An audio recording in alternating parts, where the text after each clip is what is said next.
Olá pessoal, seja bem-vindo a mais uma aula do projeto História com o Professor Marcelo. Hoje nós teremos a nossa aula de número 16 com o tema Grécia Antiga, Filosofia. Vamos tratar de como esse povo começou a avançar intelectualmente, desenvolvendo uma nova forma de pensar. Eles já não se contentavam mais com a explicação dada pela religiosidade. Algumas pessoas vão começar a se destacar nesse sentido e vão dar origem à filosofia. Vamos acompanhar como isso aconteceu? Vem comigo! Filosofia é uma palavra de origem grega. Vamos destrinchar alguns significados desta palavra. Filosofia. A palavra filosofia foi inventada pelos gregos. É a união de duas expressões gregas, filia e sofia, que significam amor à sabedoria, amor ao saber, a busca pelo saber. Então, filosofia nada mais é do que o interesse que os gregos tinham de procurar saber o porquê das coisas. Ou seja, as respostas dadas pela religião já não estavam mais satisfazendo algumas pessoas. Essas pessoas começaram a questionar o porquê da existência de certos acontecimentos. Daí surgiu a filosofia, o gosto pelo saber, o amor à sabedoria, a busca pelo conhecimento. Muitos consideram a filosofia como a mãe de todas as ciências, porque a partir dela começaram a surgir outras fontes, outras formas de conhecimento. A matemática, a geografia, a biologia e tantas outras mais. A própria astronomia. Então os gregos começaram a questionar o porquê das coisas estavam acontecendo ao seu redor. Começaram a sair do misticismo e partir para a ciência, para a racionalidade. Por oposição, a palavra sábio, que é aquele que pensa conhecer toda a verdade. O filósofo tem consciência de que não sabe tudo e adota uma atitude crítica de procura da verdade. O filósofo, ele não se considera dono do saber. Pelo contrário, ele se considera uma tábua rasa, uma folha em branco, que está sempre disposto a aprender. Ele busca o conhecimento. Ele não já traz o conhecimento pronto. Não, ele vai em busca desse conhecimento, ele vai esmiuçar, ele vai vasculhar tudo o que diz respeito ao conhecimento, até que não reste nenhuma dúvida. Ao contrário daqueles que se diziam sábios, que eram portadores de todo o conhecimento, de todo o saber. Os filósofos gregos, eles vão além, eles procuram sempre questionar tudo que está ao seu redor. Algumas características dessa filosofia grega. Racionalidade, ou seja, substituição das narrativas míticas pela argumentação lógica e observação. Como foi dito, a questão de procurar as respostas nos oráculos, através dos deuses, a religião, Deus daquilo, Deus disso, já não satisfaz mais o pensamento do filósofo grego. Ele quer saber racionalmente por que aquilo acontece, por que o sol nasce, por que o sol se põe, por que a chuva cai. Então há um pensamento racional. As respostas dadas pelos deuses já não estão mais satisfazendo o filósofo grego. Outra característica, universalidade. Busca por verdades que se aplicam a todos, não apenas verdades locais. O pensamento do filósofo grego vai além. Ele não se conforma em apenas questionar aquilo que está ali no seu pequeno círculo. Ele quer ir além. Ele procura questionar tudo que está ao seu redor. Então ele tem uma racionalidade crítica, uma posição crítica diante dos fatos e acontecimentos. Crítica, questionamento constante de verdades estabelecidas e dogmas. Não é qualquer coisa agora que satisfaz o pensador grego, o filósofo grego. Ele vai além.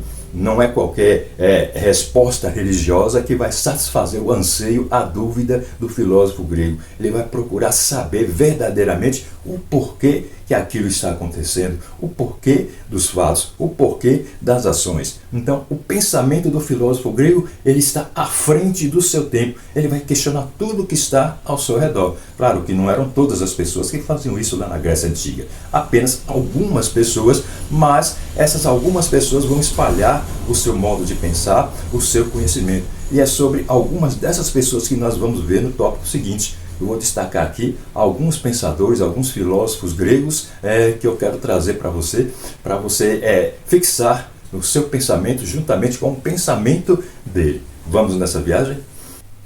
E se você ainda não se inscreveu no nosso canal, faça isso agora. tá bom? Depois que você assistir toda a aula, vá lá, se inscreva lá no YouTube, faça sua inscrição, assista as aulas, comente, curta, compartilhe. Vamos compartilhar o conhecimento, já que conhecimento é a palavra-chave da nossa aula aqui hoje. E nós estamos falando de filosofia, que significa amor ao conhecimento, a busca incessante pelo conhecimento. E quando se trata de filosofia grega, eu quero destacar aqui para vocês alguns desses notáveis que se destacaram por sua forma de pensar. O primeiro deles é Tales de Mileto. Tales de Mileto, ele valorizava a observação e a razão, superando a explicação baseada nos deuses. Ou seja, a religiosidade já não satisfazia mais Tales de Mileto. Ele queria entender as coisas mais pela razão, pela racionalidade. Ele tinha o princípio unificador da natureza, segundo o pensamento dele, era justamente essa razão. Era isso que unia a natureza, o conhecimento da natureza. É você observá-la com a razão e não com a explicação religiosa. Um outro pensador é Sócrates. Esse talvez você já tenha ouvido falar bastante, né? E uma das frases que é atribuída a ele é conhece-te a ti mesmo, ou seja, a questão do autoconhecimento. Sócrates, ele não se preocupava somente com a cosmologia, enquanto os outros sábios se preocupavam em saber como é que funcionava o universo, os deuses que faziam esse universo funcionar, as engrenagens que faziam tudo ao seu redor funcionar. Sócrates, ele faz ao contrário, ele faz a viagem inversa. Ele achava que precisávamos conhecer a nós mesmos primeiro, como seres humanos, como seres imbuídos, como seres inseridos nesse universo. Tanto que ele costumava dizer também, só sei que nada sei. Nós vimos no tópico anterior que, ao contrário dos sofistas, dos sábios da época que se achavam donos da verdade, o filósofo não, ele questionava sempre, ele sempre procurava questionar as coisas, procurava saber. E Sócrates, através dessa frase, só sei que nada sei, ele se colocava como um ignorante, que estava sempre disposto a aprender. E nessa busca do conhecimento, nessa busca de conhecer o ser humano, Sócrates teve grandes avanços no seu pensamento filosófico. Um outro pensador que eu quero destacar é Platão. Platão, ele desenvolveu a teoria das ideias, ou chamada teoria das formas. Segundo Platão, existiam dois mundos. O mundo sensível, que é aquele com o qual nós temos contato através dos nossos sentidos, né? Aquilo que a gente vê, aquilo que a gente toca, aquilo que a gente cheira, aquilo que a gente come, é o mundo sensível. Mas para Platão havia um outro mundo que deveria também ser buscado, que era o mundo inteligível, ou o mundo das ideias, que é o local da verdadeira realidade. Então o que acontece? Platão, ele incentivava as pessoas a não se contentarem somente com o que elas podiam ver, tocar, sentir. Havia o mundo das ideias, da liberdade ao seu pensamento, ao pensamento crítico, à razão. Então, Platão, ele se destacou muito nesse sentido aí. E é baseado nisso que se desenvolve também o chamado mito da caverna. Segundo Platão, nós seres humanos nascemos e vivemos em uma caverna, isolados do conhecimento, principalmente o homem grego daquela época.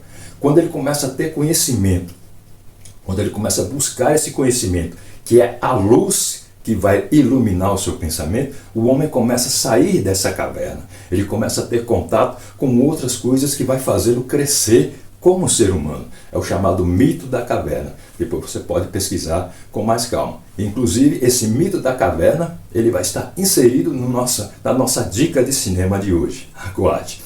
E também nós temos Aristóteles. Aristóteles, ele foi um promissor no pensamento político, porque ele achava que o homem é um ser político por natureza, um animal político e que tem que viver em sociedade. Segundo Aristóteles, o homem não podia viver isolado. Ele teria que viver em comunidade e estabelecer normas que favorecessem essa comunidade.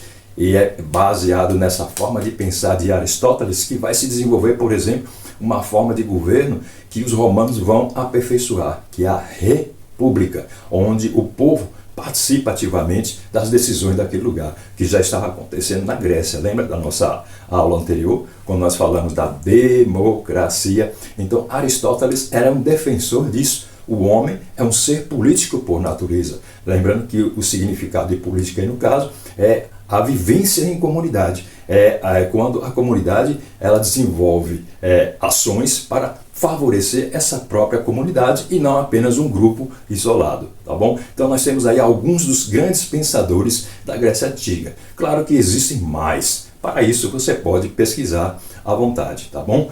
Vamos à nossa dica de cinema de hoje? Vamos passar para o nosso lazer? Vamos nos divertir um pouquinho?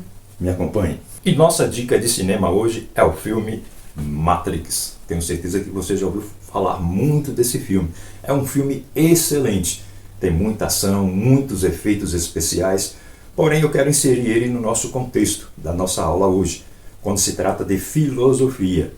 Por incrível que pareça, Matrix é recheado de filosofia. É filosofia pura, principalmente no que diz respeito àquela ideia de Platão do mito da caverna, do homem procurar conhecimento para sair da sua caverna. E Matrix ele salienta muito isso. Você pode assistir Matrix com duas intenções, por ser um filme de ação, porque tem de sobra nesse filme aí, e também por um interesse filosófico. Há uma certa lição, uma certa mensagem filosófica neste filme que eu gostaria muito que vocês prestassem atenção.